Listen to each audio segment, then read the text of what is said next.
This video was made possible thanks to everybody that backed this project on Kickstarter, and of course, my Swayinghill drum circle.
Hello folks, Teddy from Swayinghill here. Hope you're doing well.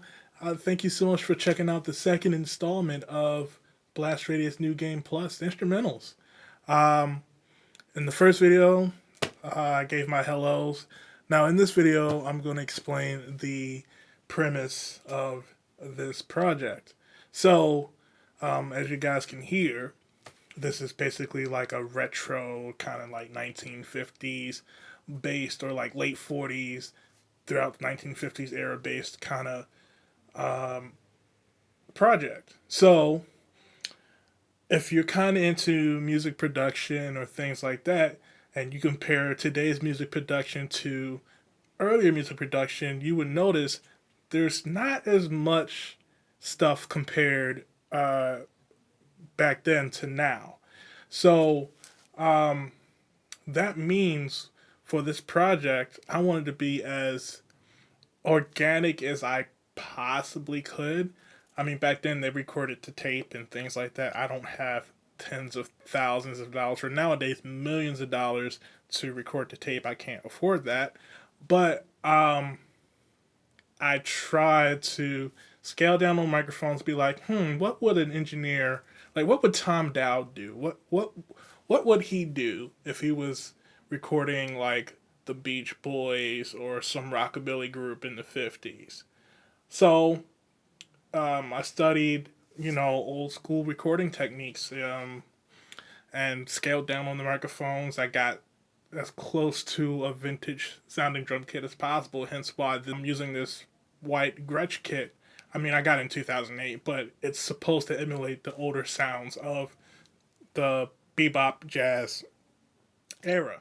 Now, for you drummers that might be watching this video, like I said, the kit is a Gretsch Catalina bebop kit. The snare is a 14x7 Slingerland Spirit from the 1990s. I got it for $50, and I kept it tuned as is. It sounds really dirty and raggedy, and I kind of wanted to get that vibe of like that raggedy sound. I have two other snare drums that are kind of like that, but I wanted something to cut kind of. But yeah, anyways, I'm kind of nerding out. I didn't really explain you'll need a Duke. So the premise of that, if you listen to the original version, it's basically it's Pepper's programmed drums. I wanted to approach it with brushes. The little spatula wired things I was playing, they're called wired brushes, and they date back to the 1930s. Well, not mine, but the history of wired brushes is a dying American art, playing brushes on drums. Um, so basically, I wanted to stay true to the jazz thing. I'm not a jazz player, but I can play jazz. But I've studied a little bit to know certain patterns to play, and in a way that I can express myself in that setting. So I was trying to figure out how to switch the sticks, but I wanted to just keep it at brushes and keep it chill.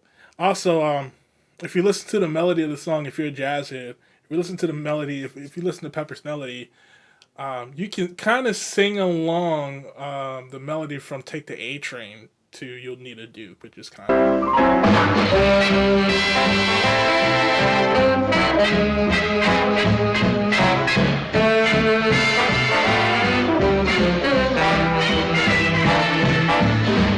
But I think that's about it. I don't really have much to say. Um, I'll post the next song probably on Tuesday or Wednesday. But I hope you enjoyed this clip, and I'll see you soon. Peace.